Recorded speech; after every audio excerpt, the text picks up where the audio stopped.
Good evening, alumni, friends, and special guests. On behalf of the Alumni Association Board of Directors, I'd like to welcome you to this historic virtual event, the 51st Annual General Meeting of the Alumni Association.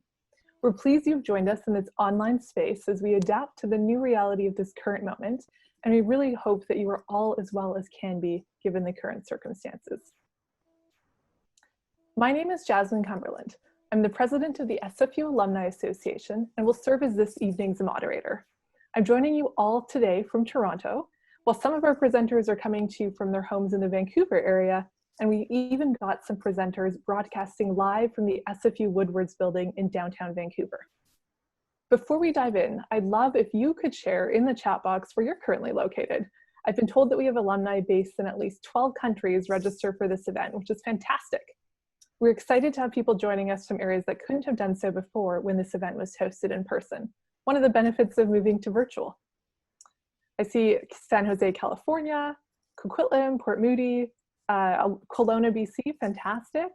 Lots and lots of places, all the way Ottawa, all the way here as well. Excellent. Lots of the lower mainland, Edmonton. We're making up almost all the provinces here, which is pretty exciting as well.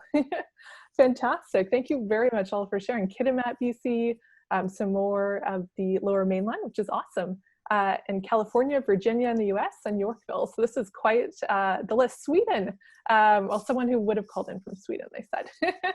That's quite exciting. Yellowknife as well, and New Zealand. Wow, we've covered the entire world, which is phenomenal. Well, thank you all for taking the time to be with us. I really, truly appreciate it. To begin with, I'd like to review some quick housekeeping rules. For those of you who are new to Zoom webinar, you'll notice that unlike Zoom meeting or sort of other meeting platforms you might be used to, your microphone and video capability has been automatically turned off. However, you can still communicate with us in a couple of different ways. First of all, if you are having any technical difficulties or need any assistance, please use the chat box located on the bottom of your screen. Next, if you want to ask questions during the AGM or after the keynote presentation, you can use the Q&A box, also located on the bottom of your screen. And finally, the documents we'll be referencing are available for download now on the SFU alumni website at sfu.ca/alumni/AGM-2020. We will also paste this link for you now in the chat box.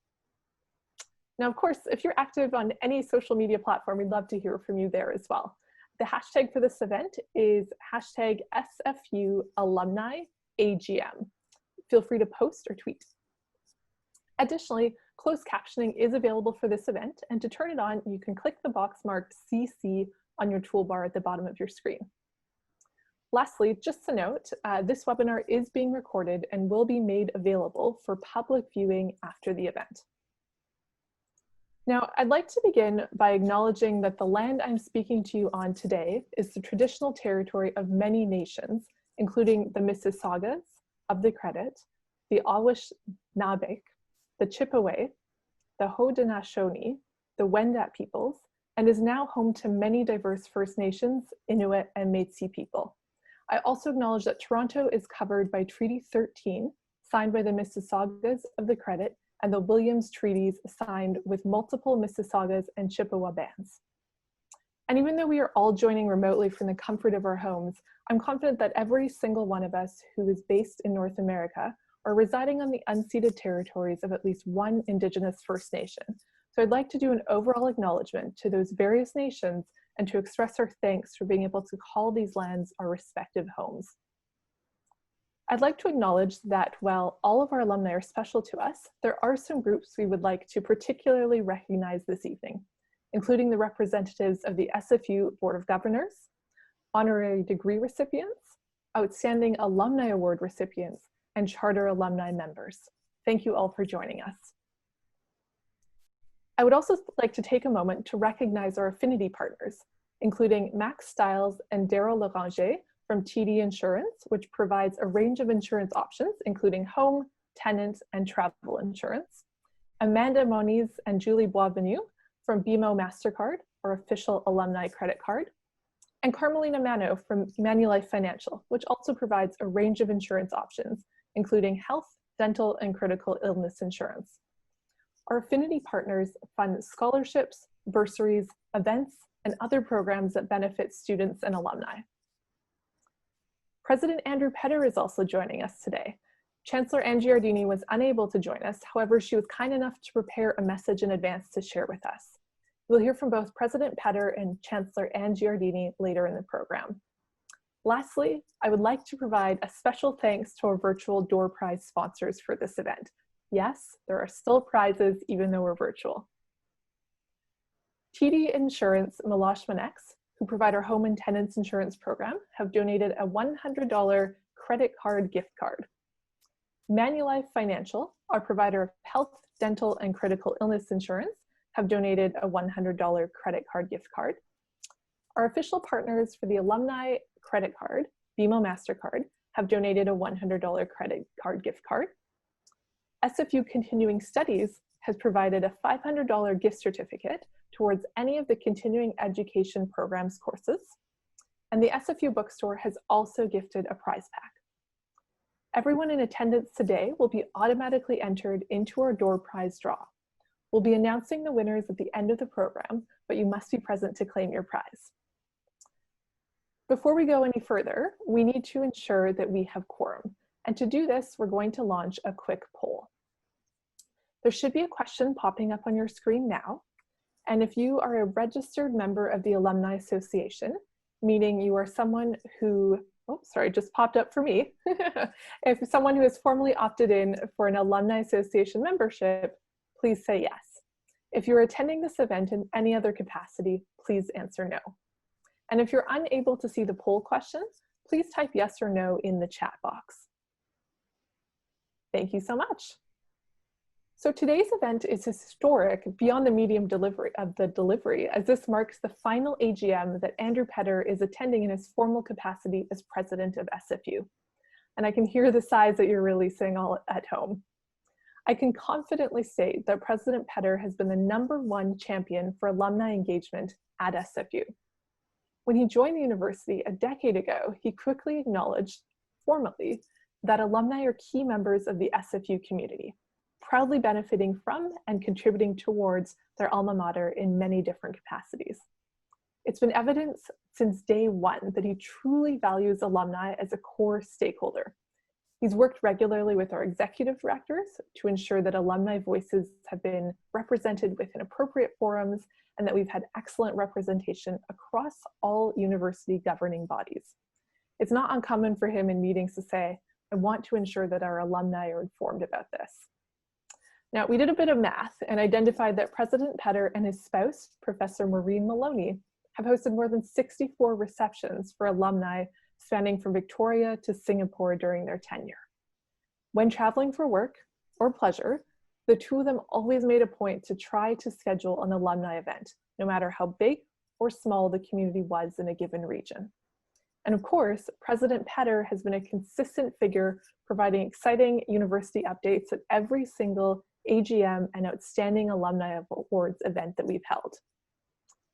To this end, it brings me extreme pride to announce tonight that the Alumni Association is bestowing honorary alumni status upon President Andrew Petter and Professor Maureen Maloney for their incredible and unparalleled contributions to Simon Fraser University over the last decade.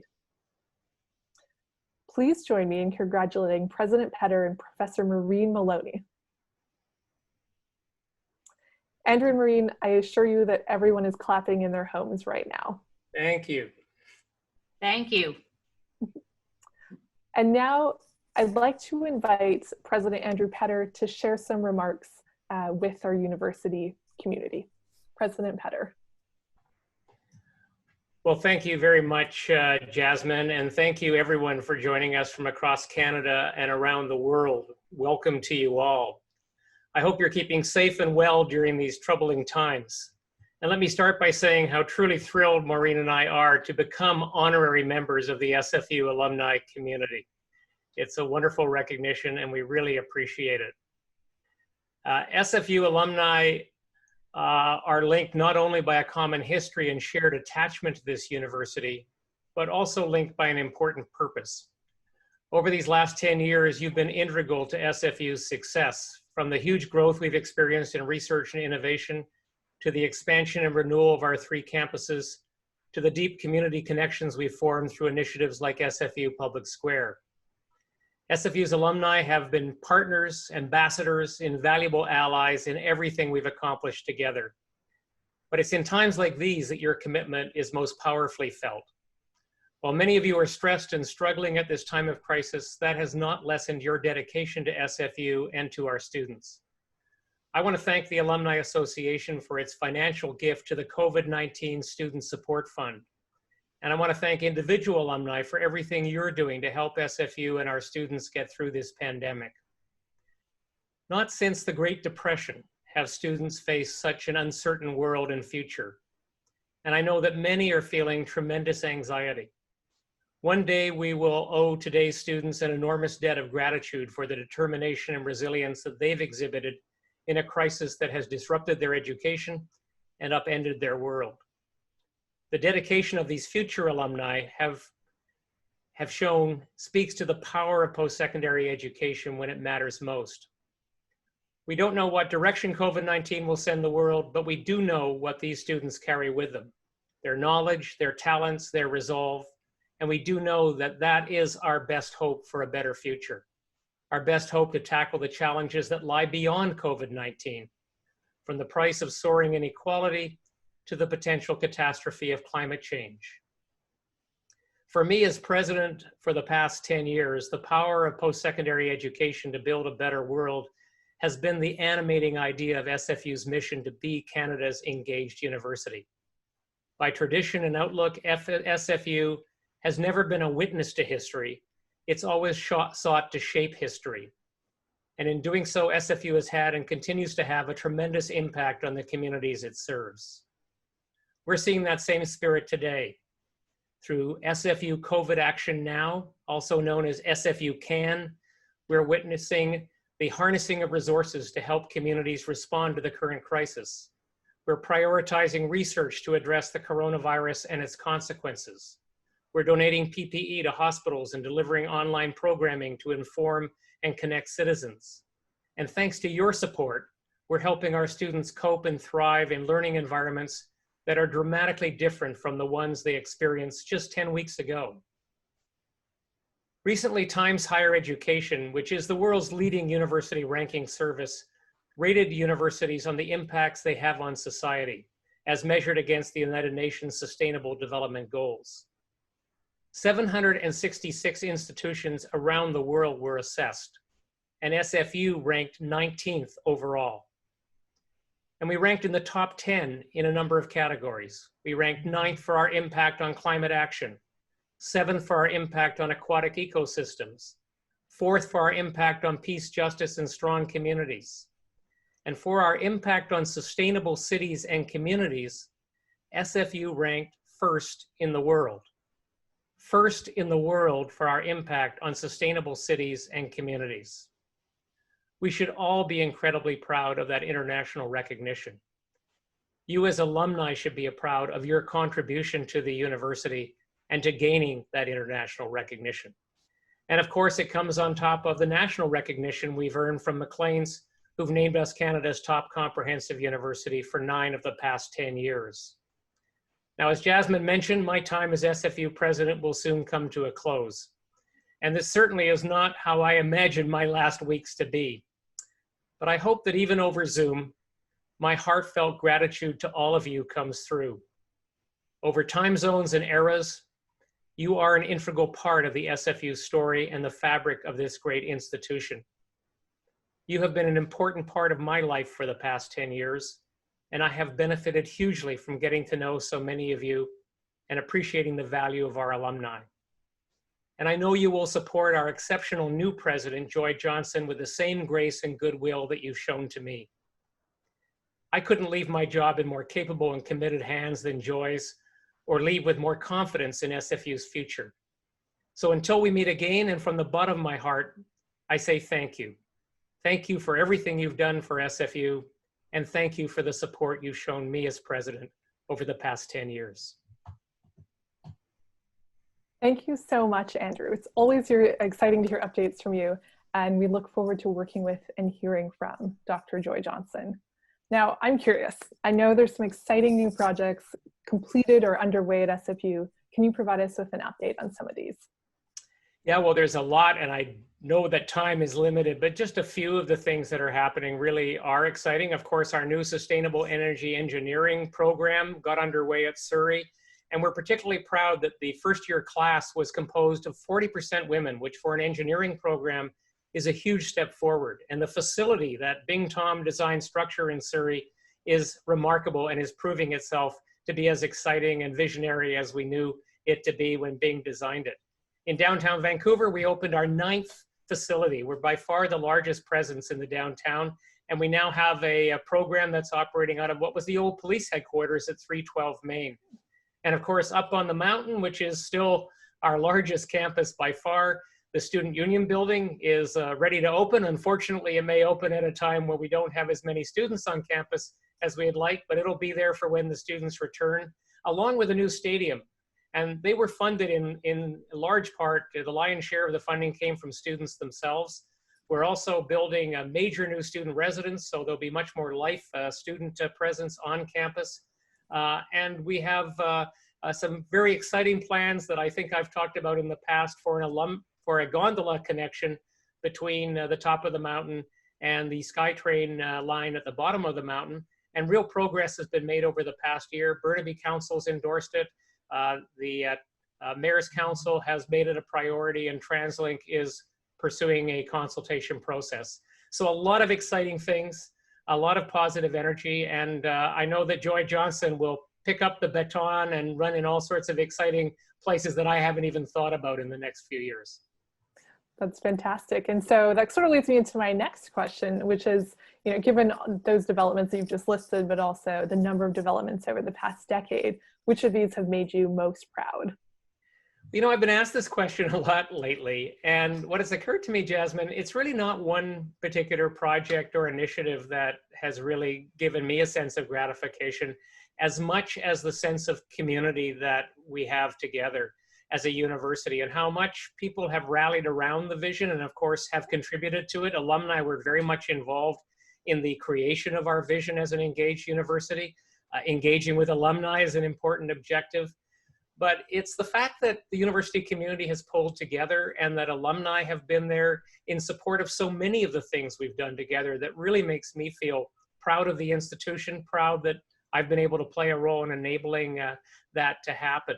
And never more proud than during the last few weeks under COVID-19, when the university's been under real stress. Our students have experienced stress, but people have stepped up. People have done remarkable things, and not only within the university, as I mentioned in my remarks, students, faculty, and staff are working hard to support the broader communities that we serve at a time where they're under stress themselves. That is gratifying. That tells me that the vision of an engaged university isn't the idea of any one person. It's being realized through the support of alumni, of students, faculty, staff, and so many others. That's excellent.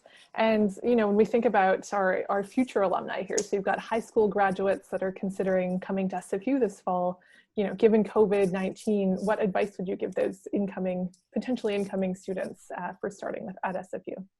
Well, you know, we've had to make the decision that both for the summer program, which is being delivered entirely through virtual means, and in the fall, where we're going to deliver largely through virtual means, that students are probably going to have to continue to learn through online and other remote teaching and learning.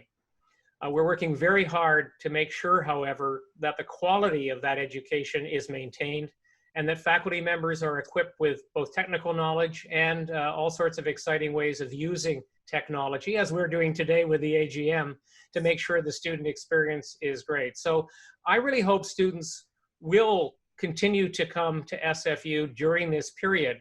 And I hope for that, not only for the university's sake, but for their sake, because the best insurance against economic uncertainty, the best way in which people can equip themselves for the future is through education. Education is going to be the instrument that's going to not only help students to succeed, but help society to succeed. So given the alternatives that students may face in an uncertain job market, I think coming to SFU, even if you have to do it for a semester or two using virtual education, is a pretty good investment in your own future. And I hope students will take advantage of that And if they do, we'll have that many more alumni to join the ranks of our Alumni Association in the years ahead. We'd be very excited to have them as alumni, that is for sure. And sort of more generally, what role do you see SFU and other universities playing in helping to rebuild the post-COVID-19 economy? You know, how can SFU alumni, what can we do to help support these recovery activities? Well, I think as a society, we're going to face some really important choices as we come out of COVID-19. Of course, the pandemic has exposed some serious inequalities. Women and disadvantaged groups and youth have really taken the brunt of this, the economic dislocation from this pandemic. I think a lot of the jobs that have been lost may not come back. And so I think governments are going to have to make a choice. Society's going to have to make a choice. Are we going to take advantage of this moment to try to build a new kind of economy, maybe an economy that can achieve other goals, or are we going to simply try to repair the one that no longer exists? And obviously, I hope it's the former. I think there are exciting opportunities to build an economy that is based on a low carbon ethic. I think universities can support that hugely through our research, through our training. And I think social equity will be important. How can we not only take account of some of the inequalities that have been exposed by COVID-19, but address them by bringing more people into the university and giving them the skills to drive that new green economy. And I mentioned our sustainable energy engineering program that's already doing that by attracting more women than has been the case in the past into engineering.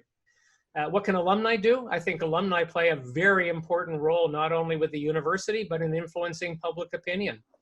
And I think if we see universities, and SFU in particular as an engaged university, as an instrument for recovering in a different way from COVID-19, not just simply trying to reconstruct the past, but trying to build a new future in which social equity and climate change goals are embedded within a new economy, and use our capacity as an educational institution, as a research institution. If alumni can get behind that and support that and encourage it and get governments and the community to do so, I think that would be a wonderful project for us all to engage in.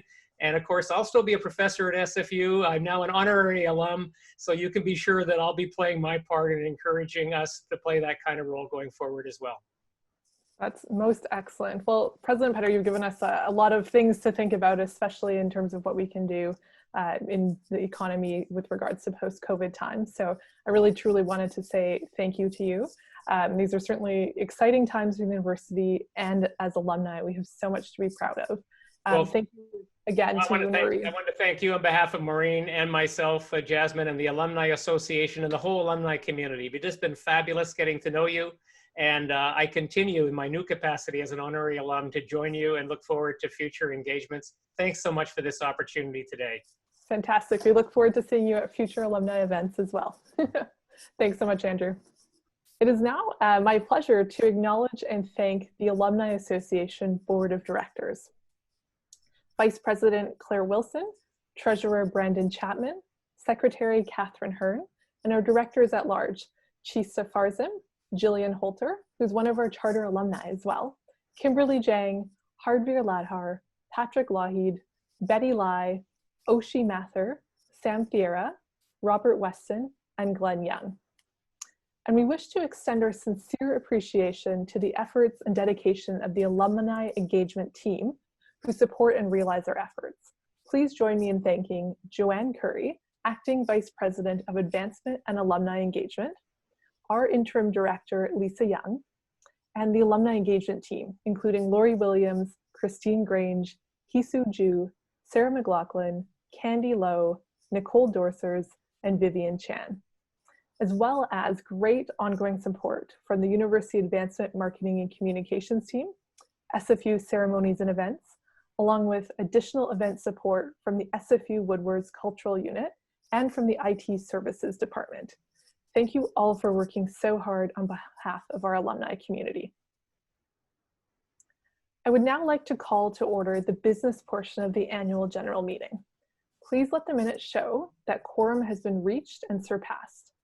As noted in your confirmation email, Alumni Association members who have registered in advance to vote will be asked to cast their ballots by answering a poll that will pop up on your screen, just like the one you saw at the beginning of the event.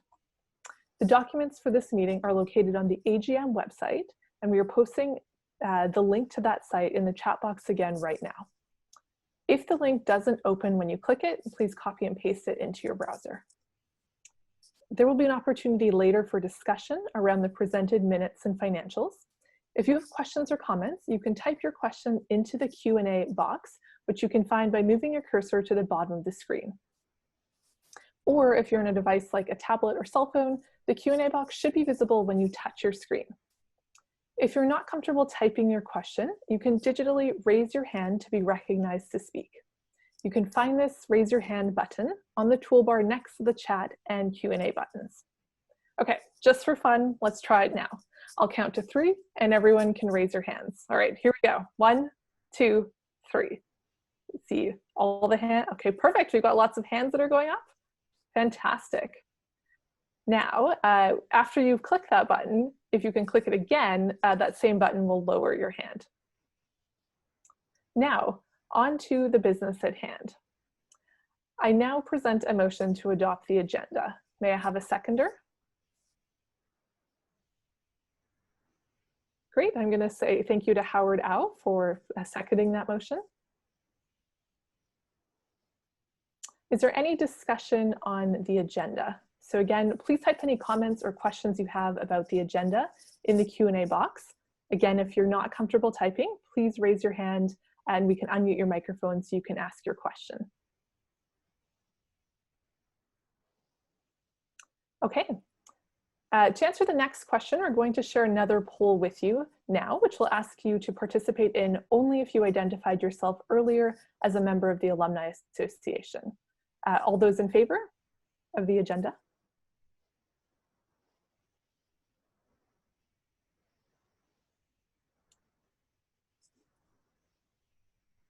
Okay, thank you. It looks like the motion here has passed. You will also find a copy of the minutes of the 2019 Annual General Meeting on our website at the link that we shared with you. I present a motion to adopt the minutes as presented. May I have a seconder? Thank you, Larry Hayes. Any discussion? Again, please type any comments or questions you have in the Q&A box, or raise your hand and we can unmute your microphone so you can ask this question verbally. Okay, seeing none. All those in favor? And we'll share another poll with you now as well.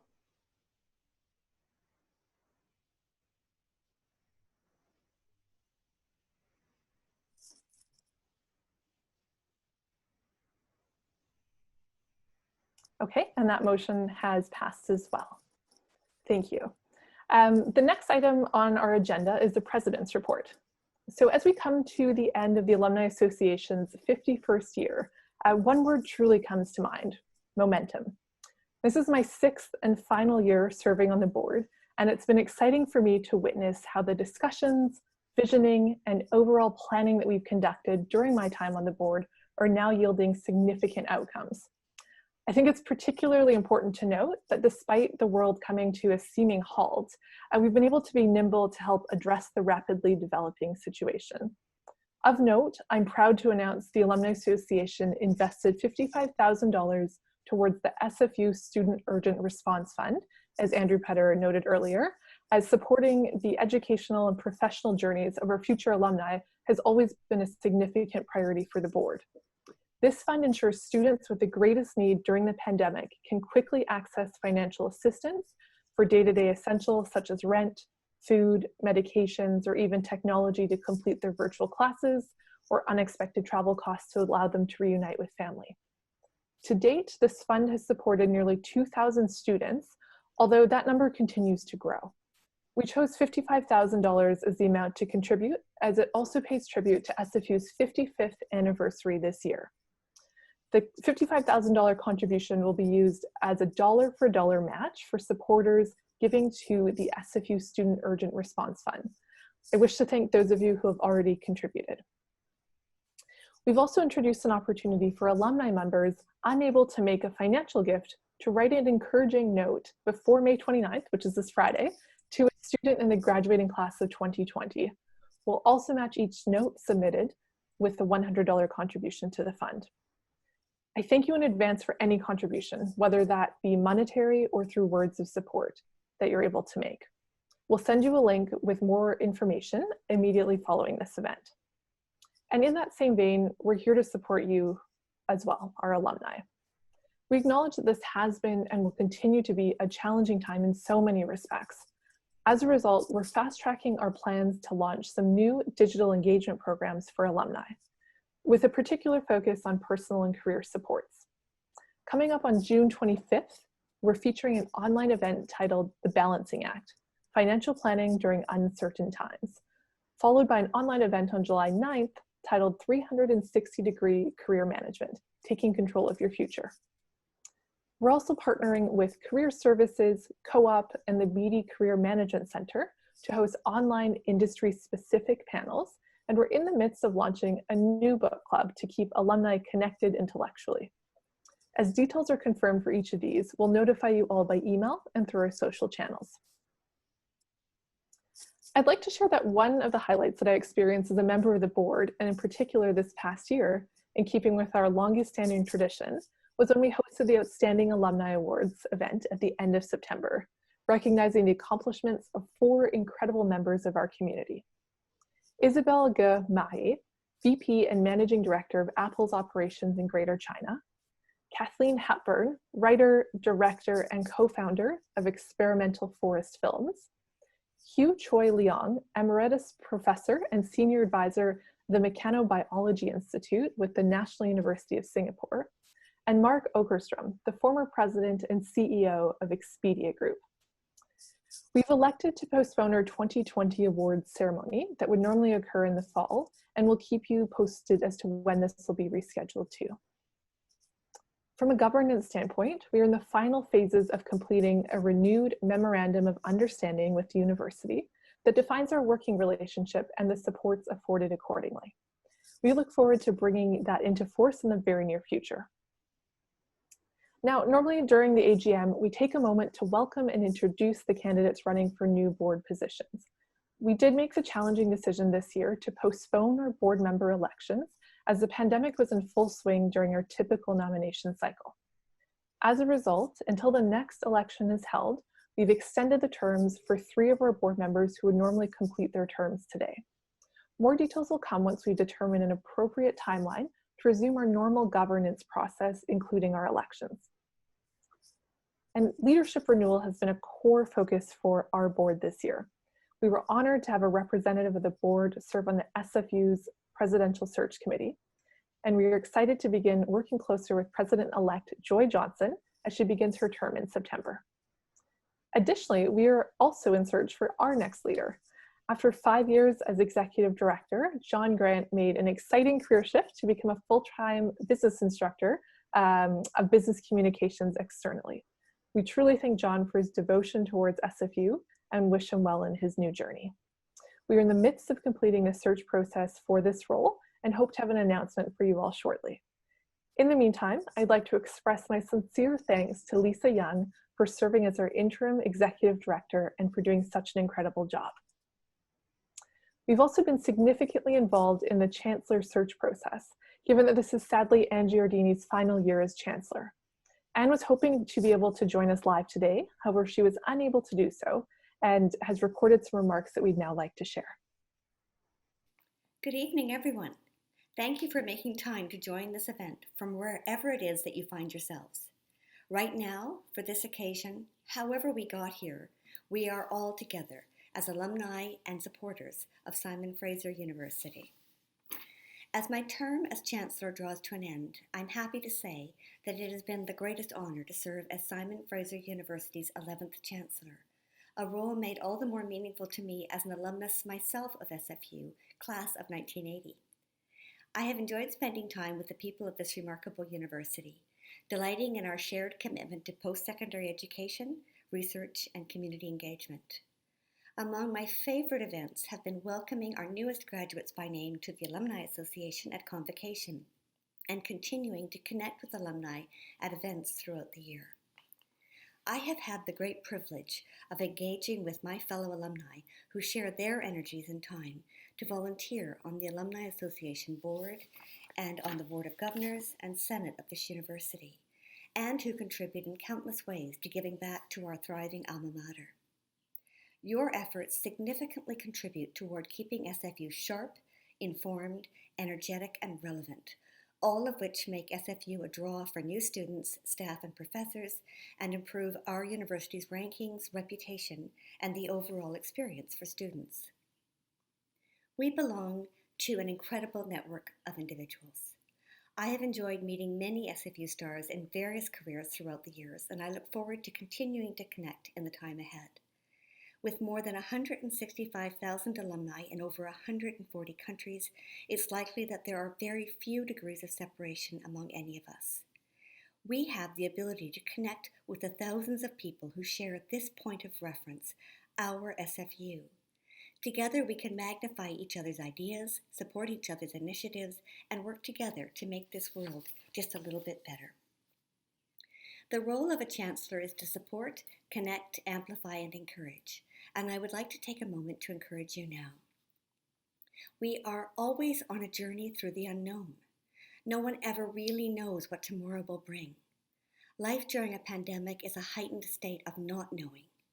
It would be easy to feel like a victim of events, to count our losses. I urge you instead to continue to make active choices about how you live. We have been given the great gift of conscious minds and education. We can leave these gifts unused, or we can rise to life's many challenges by living fully and consciously. We have always, not just in these days, but for the rest of our lives, the opportunity to live with authenticity and with integrity. Each day, we have the chance to make choices about how we want to conceive of ourselves and how we want to live our life. Nothing in life could be more exciting than these choices and how we exercise them. While tonight marks my final AGM as Chancellor, I will always be your champion. I will be on your side. I will root for you. From time to time, I may even offer my wishes into the universe for you. One of my favorite writers, Anne Lamott, says there are 3 essential prayers or wishes of this kind. The first is help. You may recall saying or thinking this a little more often recently. Help. The second is thank you. There are many reasons in life to say thank you, and I hope you make a practice of saying it. And the third is wow. Just wow. So I'll end with that. Wow. I look forward to continuing to be wowed by each and every one of you. Thank you for making time to be part of the SFU community. Chancellor Giordini, an alumnus herself, has been remarkable in her duties during her 2 terms and has noticeably made an effort to work with our Alumni Association to enhance the alumni experience. An example of this is when she graciously opened her home in Toronto in April 2015 to serve as a special reception venue for our SFU President's Alumni and Friends reception. More than 150 alumni and guests attended, with exceptionally positive reviews received. Additionally, Chancellor Giordini has assisted in multiple capacities to connect alumni with the university in ways that help advance the mission and vision of our great institution.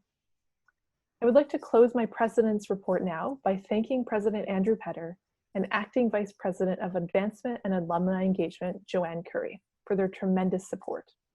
I would also like to thank the Ceremonies and Events team and everyone else at SFU who helps the SFU Alumni Association meet our mission of engaging and serving alumni. And I would like to thank my fellow board members for the energy and time that they invest on all of our behalfs. It's been an honor to serve with you all. I know I speak for all of our board members when I say that we look forward to bringing you many more opportunities to engage with SFU and your fellow alumni. Please keep a watchful eye on our social media channels and your alumni newsletter for the latest updates. I would now like to invite our treasurer, Brandon Chapman, to the virtual podium to present the 2019-2020 financial statements. Thank you, Jasmine. Good evening, friends and fellow alumni. I'm pleased to present the financial statements for the year ended March 31st, 2020. You may refer to the documents that are posted on the alumni website. The link is also provided now in the chat box. I'd first like to extend the board's appreciation to our accountant, Mario Nicoli, and Albert Sennett from SFU's Finance Office, as well as the staff in our Alumni Relations Office for helping prepare these statements. First, I'd like to direct your attention to the Statement of Operations on page 6. As you'll see under revenues, our affinity programs overall continued to see growth.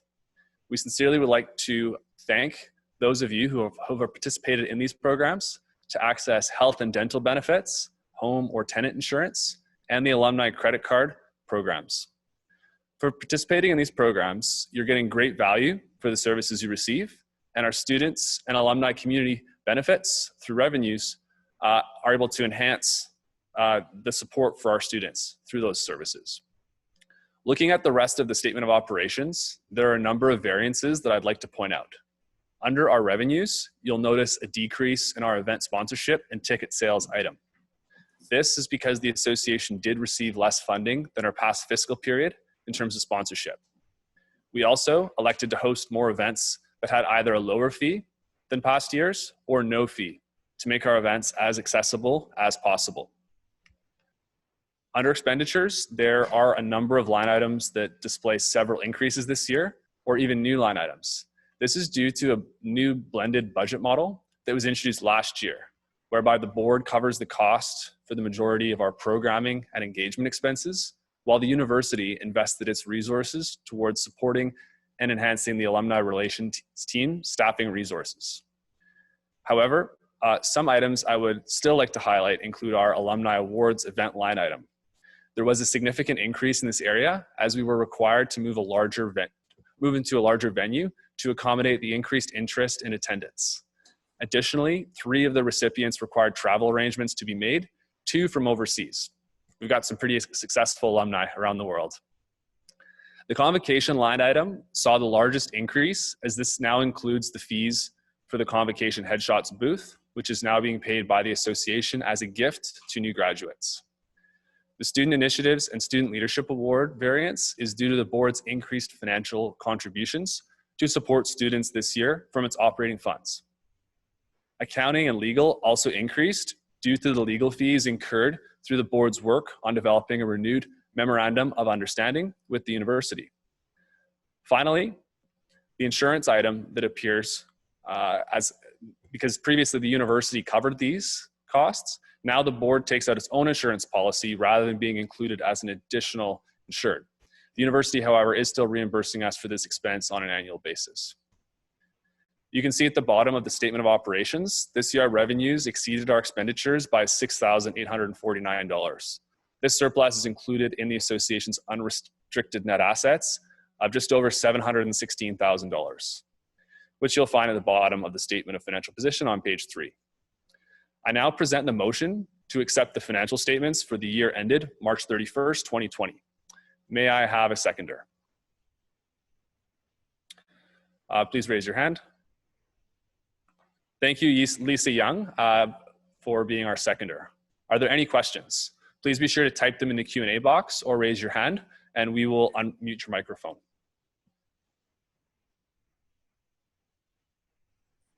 Okay, hearing none. All those in favor? Please be sure to respond in the poll now. Only vote if you're a member in good standing of the Alumni Association.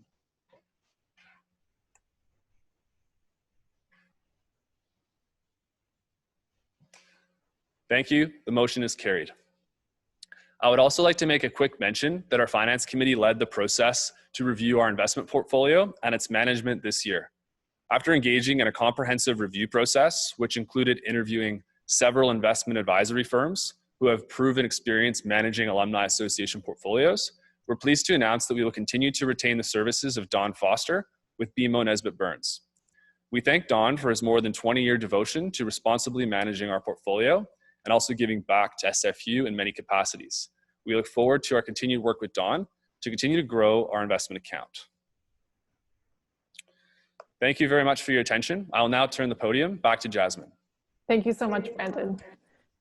Now this concludes the business portion of our 51st AGM.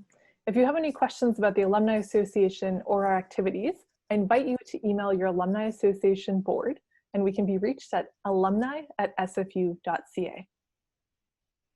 I now present a motion to adjourn. May I have a seconder? Thank you, John O'Flynn. Is there any discussion? If you can use the Q&A box if you have any specific questions, or you can raise your hand and we will unmute your mic. Great, it looks like John O'Flynn, our seconder, has a question by raising hands, so if we can unmute his mic. Thank you, John. It looks like you're good to go ahead. Yeah, I just was interested. Has there ever been a role of past president as part of the Alumni Association when you have a president that serves a period of time? Has that ever been a conversation? As far as I know, there has not been a role of past president. We've been fortunate enough, and I mean, on this current year's board, we've had one of our past presidents, Robert Weston, as well as a past president from a few years ago, Glenn Young, who's also currently on our board, but there's no formal role of past president at the moment. Okay, thank you very much, and thank you for your service. Yes, thank you. Thank you for your question. Are there any other questions from anyone, either from the Q&A box or by putting your hand up? Okay, so with that, I will ask all those in favor of ending this official business portion. There's a poll that will pop up. If you could please answer that.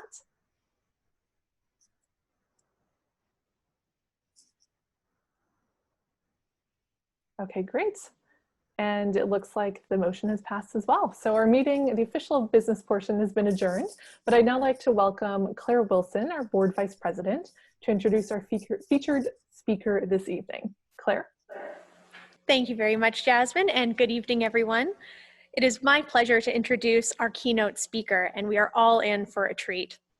Feel free to use the Q&A box if you have questions during her presentation, as there will be time to address them at the end. Dr. Lara Acknan is a distinguished associate professor of psychology at Simon Fraser University, former fellow with the Canadian Institute for Advanced Research, and co-editor of the World Happiness Report. The World Happiness Report, released annually by the United Nations Sustainable Development Solutions Network, is a landmark survey of the state of happiness around the globe. Lara's research focuses on the antecedents and consequences of happiness and pro-social behavior.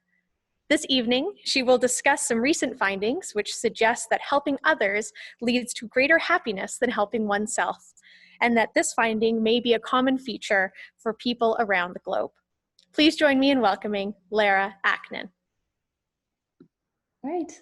Well, hi, everyone. Thank you for inviting me to join you remotely this evening to share some of my research on the relationship between helping and happiness.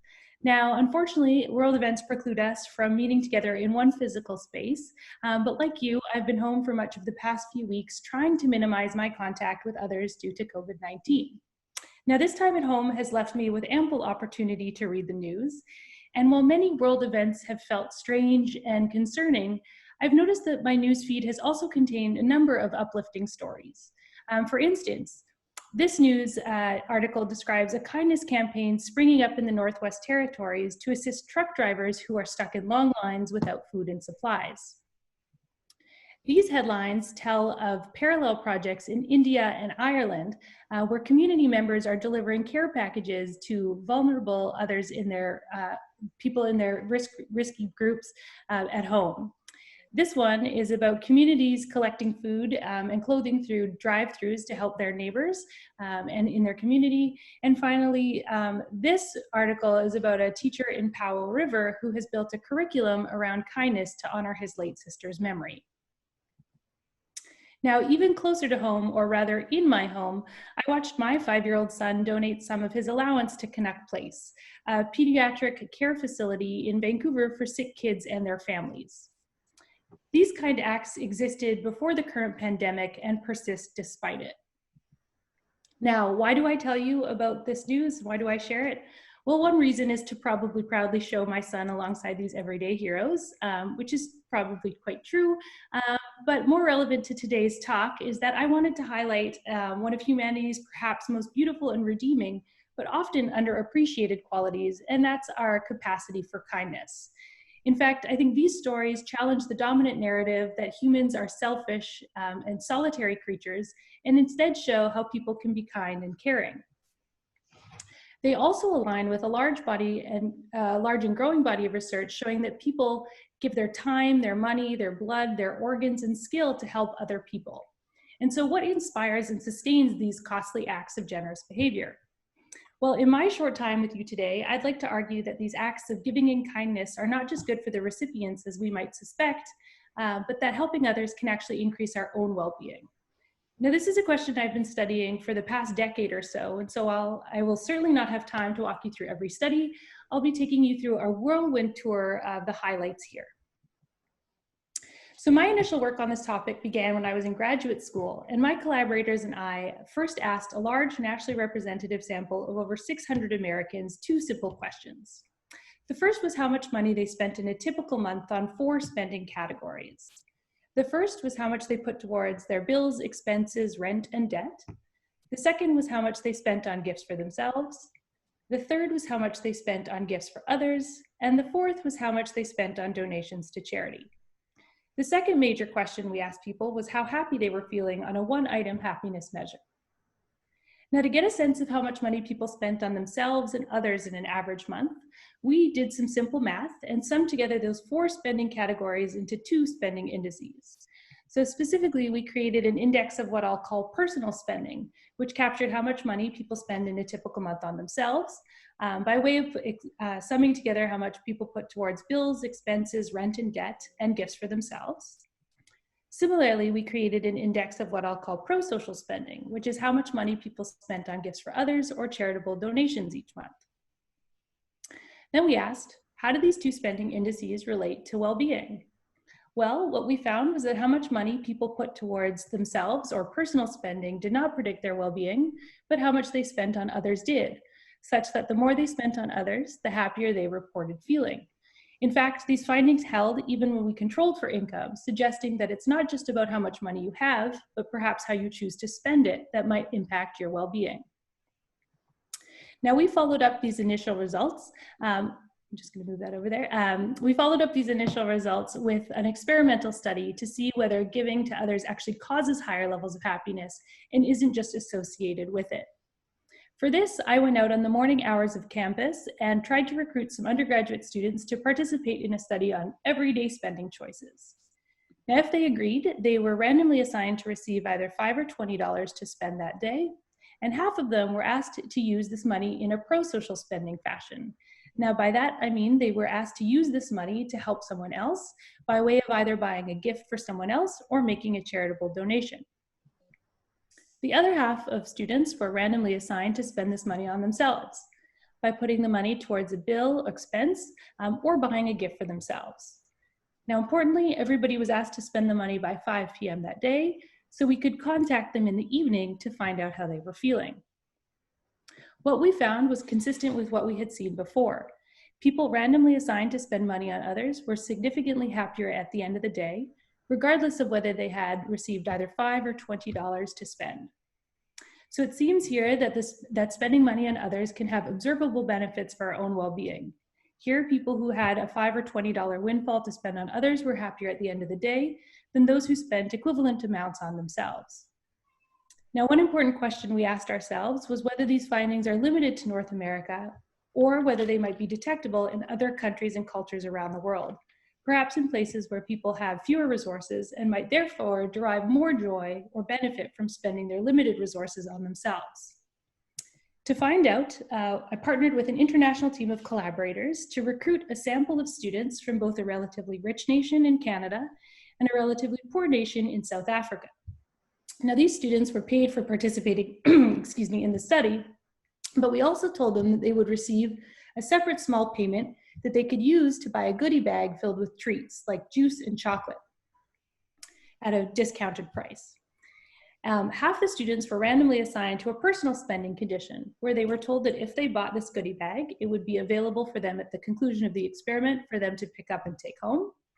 Meanwhile, the other half of our students were randomly assigned to the pro-social spending condition and told that if they bought a goodie bag, it would be donated to a sick child at a local children's hospital on their behalf. Now, nearly everybody in both conditions opted to buy the goodie bag, and afterward, they were asked to report their happiness. What we found was consistent with what we had seen before. People randomly assigned to spend use their money to buy a goodie bag for a sick child reported significantly higher levels of happiness afterward than people who bought identical goods for themselves. Now, importantly, this finding was true not just in Canada, where the majority of our student population reported that they did have extra disposable income, but also in South Africa, where a sizable proportion of our sample reported troubles with food security, that is, securing food for themselves and their family over the past 12 months. Looking beyond these two countries, my colleagues and I were able to examine data from over 230,000 people in 136 countries around the globe using the Gallup World Poll. To do so, we investigated whether people's responses to one question, whether they had donated money to charity in the past month, predicted their life satisfaction reports, even while controlling for a number of well-known predictors of happiness. What we found was that in around approximately 88% of the countries surveyed, there was a positive relationship between generosity and happiness. In fact, our findings can be seen in this world map here, where countries shown in green indicate a positive relationship between generosity and happiness, and countries in red show a negative relationship. The darker the color, the stronger the relationship, and as you can see, the world is primarily green, suggesting a pervasive link between generosity and happiness around the globe. All right, so it seems that engaging in kinder, generous behavior by way of using your financial resources to help others can have positive consequences for our well-being, not just in North America, but perhaps in rich and poor countries around the globe. So at what age do we as humans begin to find giving rewarding? Well, over the last decade or so, there's been a large upspring of research suggesting that kids start engaging in generous behavior quite early in life. In fact, not only do they do so, they'll help a stranger, someone who they might never see again, and they'll do so even when it's costly and nobody's watching. Now, why might this be? Well, there are likely many reasons for why young kids are engaging in generous behavior, but one possibility is that young kids, just like the adults we've been discussing so far, feel good when they help others. Now, to test this question, my colleagues and I conducted a 5-phase experiment with approximately 20 toddlers who were just under 2 years of age. These little toddlers were invited into the lab with their parents for a 5-phase experiment. Now, in the first phase, they were introduced to a puppet named Monkey, who was a monkey, and they were allowed to pet, touch, and interact with him. In the second phase, each child was given a plastic bowl with 8 edible treats, and we strategically picked treats that most kids really like, such as goldfish crackers or Teddy Graham crackers. We also pointed out that Monkey liked these treats, but had none. Then over the course of the next few minutes, each child was taken through 3 counterbalanced phases, so they came in random order across the kids. In one phase, the child was asked to watch as the experimenter gave a treat to Monkey. In another phase, the child was asked to give a treat provided by the experimenter to the monkey.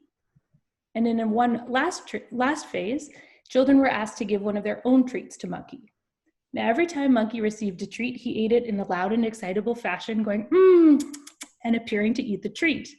Now, you as adults know that a stuffed animal puppet can't eat a treat, but we convinced the kids that he could by using his nose to push the treat through a false bottom corner in the bowl, so that when he lifted his head, the treat had disappeared and kids were convinced that he'd eaten the treat. Now, our question wasn't just whether kids would engage in these actions, but how it made them feel. And so rather than ask these toddlers just shy of the age of 2 to self-report their well-being, what we did was capture their experience on videotape and later code their facial expressions for happiness. And we found 2 key findings. The first is that kids smiled significantly more when giving treats away to others than when receiving treats themselves. This is consistent with the idea that we've seen in adults that giving to others can be emotionally rewarding. In fact, this seemed to be true both when children gave away their own personal treat and when they gave an identical treat that did not belong to them. The second key finding is that children smiled significantly more, as rated by our coders, when giving away a treat that belonged to them than when they gave an identical treat that was provided by their research assistant. And I think this is really interesting because kids are giving the exact same treat to the same puppet who's supposed to be responding in the exact same way. So it suggested to us that perhaps giving might be especially rewarding when it involves a sense of self-sacrifice. Over the past few years, I've been working with my colleagues to try to understand how far this relationship might extend. And one place we've been looking is perhaps in some surprising samples. Specifically, a project led by my former graduate student examined in a set of 4 studies whether we might detect the emotional rewards of generosity in individuals, ex-criminal offenders who have engaged in felony level or higher incidents, and gang-involved youth, both groups of which who report elevated levels of antisocial tendencies and preferences. Now, using a series of online and field experiments, we found with over 2,600 antisocial individuals that the emotional rewards of generosity are detectable using both the recollection paradigm when people recall previous purchases they've made, but also when they engage in one in our lab or online. In fact, anecdotally, a few of these participants contacted me spontaneously after the study concluded to simply say thank you for giving them the opportunity to pass along a kind act to someone else, because this was a position they rarely found themselves in. Now, finally, I think it's important to note that my colleagues and I just published a paper in which we use the current best practices in our field to provide some of the most conclusive evidence to date, showing that spending money on others can have a positive impact on happiness, though this effect does vary with the study design used. We tested over 700 people in our labs and 7,000 people online using pre-registered experimental designs. So the take-home message I'd like to leave you with today is that human nature supports and rewards kindness and compassion. This account is worth broadcasting widely, not only because it presents a more accurate view of humanity, but because our understanding of human nature alters it. Let me illustrate by sharing one final study, a famous one by Bob Cialdini and colleagues conducted in the Petrified Forest National Forest Park in Arizona, home to pieces of gorgeous fossilized trees. Now, this place attracts upwards of 800,000 visitors each year, and people are often quite tempted to steal small pieces of wood as a souvenir, but doing so harms this natural site and the beauty for future viewers. So Cialdini and his colleagues worked with the park to try to change the signs in hopes of reducing this problem. When visitors were told via the signs that very few people actually caved to this temptation, they followed suit. However, when signs warned that many people left with unapproved souvenirs, people were 4 times more likely to leave with a wood chip of their own. These findings demonstrate that our perceptions of others matter. When we expect other people to be greedy and selfish, we act accordingly. This might mean following norms for what we perceive to be acceptable behavior, or going on the defensive, cheating others before we ourselves are cheated.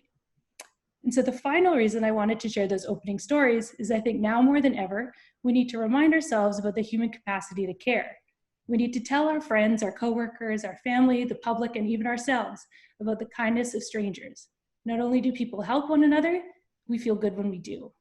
This message not only better captures reality, but shapes it. Thank you so much, Lara. It was really interesting to hear about your research globally, and for me, learning about the positive relationship between generosity and happiness and impacting individuals positively around the world was quite interesting to hear. I also found it super interesting when you discussed the study on toddlers with monkey, learning that smiling leads more to giving than receiving, or smiling happens more when giving than receiving, and that they were happiest giving away their own treats. Mm-hmm. Congratulations as well for publishing your recent paper. Thank you. Now, we do have a few minutes to take some audience questions. So again, please type your questions in the Q&A box if you haven't already, or raise your hand and we will unmute your mic for you to be able to ask the question. So one question that's come through on the Q&A box says that one might speak of an age for reason in a child's development. Might there be such a thing as an identified age for kindness in child development? Interesting. So I'm a social psychologist by training, not a developmental psychologist, but I consider myself very fortunate to have worked with some fantastic developmental psychologists. And so I might not have my nose to the absolute most recent research. But to my read of the literature, there seems to be a pretty early demonstration of care and concern for others in young human infants. So as early as I think around 6 months, children begin to make very social cries, crying when they hear other people cry. And around shortly after the age of 1, I think certainly by 18 months, kids are showing interest very much in other people and trying to help in early ways that they can. But by 2 years of age, and certainly by 3 years of age, kids, some of the research on this that really caught my eye several years ago was done by Felix Warneken and colleagues, where he showed these very convincing, they were beautiful videos of a child being captivated, playing with a game in one corner of the room, and then a complete stranger or someone they had only met for a few minutes prior on the other side of the room appeared to drop a pen or something out of reach that they could help. They couldn't facilitate or pick up themselves. And these cute little toddlers would get up and waddle across the room, leaving a game that they were really engaged in and really excited about to provide and return this pen to someone. You know, it's not a parent, it's not someone they know, it's not someone who they might ever see again. It's not like they're looking for reciprocity. They're just really trying to help someone in need. And more recently, research has, even looking at younger kids, there's been some fascinating work by Robert Heppach in Germany, just even examining pupil size dilation in kids, looking at the extent to which they seem to be aroused and concerned about someone who's needing help. And I think that methodology has allowed researchers to look even younger, because sometimes kids might have this concern for others but be unable to act upon it. And so if we're looking at pupil dilation, I think they were even to look even younger. I think maybe not as early as 2, but so to answer the question, I'm not sure if there's like a tipping point at which kids become grossly captivated or uber concerned about the needs of others. But I do think that these propensities and this concern seems to be online quite early. Great. Another question that's come up here is, do you know if this behavior might be inherited? That is, if some people would not be predisposed, and pass this to their children? It's interesting. So a lot of the work that I do is on happiness and well-being, which is kind of the outcome of a lot of this work. And there is some evidence that happiness to a certain degree is heritable. I think some of I don't know of any work that shows like any strong uber heritable component for generosity, but I think it's certainly, and it's hard to tease apart, right? Because children who are born to very generous parents see a lot of that modeled. And so maybe the best way to tease this apart is with twin studies, where twins are separated and, you know, genetically they are identical, but raised in very different homes.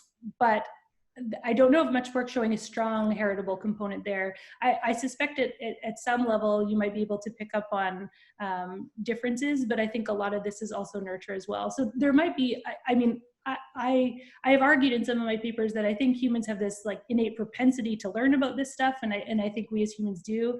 I think part of the reason is we're super social creatures that kind of rely on people to survive and thrive. And that is one of the reasons we're so carefully attuned to the needs of others and willing to help. But I don't know if there's anybody who's been able to nail down like a coefficient that would describe to what extent generosity is inherited. But that would be tricky business, but it would be really fascinating. It's an intriguing question that raises like some really interesting research questions. That's great. And then our last question for now, before we wrap up here, is do the results extrapolate to volunteering or giving of time? Yeah, so that's a really interesting question. Years ago, I would have said yes without hesitation. But last year, my colleagues and I wrote a chapter 2 years ago for the World Happiness Report, where we did a very thorough review of the evidence. And so in broad strokes, yes, I think when people give of themselves in various ways, there seems to be this pretty robust association. Happier people are more likely to give, and giving is more, it predicts higher levels of happiness.